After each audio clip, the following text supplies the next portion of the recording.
বন্ধুরা, আজ বরমশাই আমার জন্য বাজার থেকে আমার খুব পছন্দের একটা মাছ এনেছে। একটা না, দুটো এনেছে। এই যে দেখতে পাচ্ছেন, এটা হচ্ছে পুঁটি মাছ। এটাকে আমি ভালো করে ধুয়ে লবণ মাখিয়ে নিয়েছি। এটাকে ঝাল করব টমেটো, পেঁয়াজ, ধনেপাতা সব কিছু দিয়ে।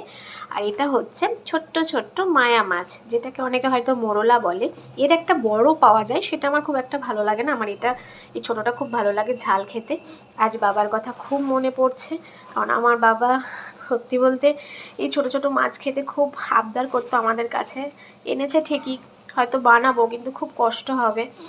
আর এই যে পেয়ারা কেটে নিয়েছি মেয়ের জন্য, এখন একটু মেয়েকে পেয়ারা দেবো। আর এই যে বিট ভাজা করেছি। বিট আমার তরকারি ভালো লাগে না, একটু বিটটা আনলে আমি বেশিরভাগ ভাজাই করি।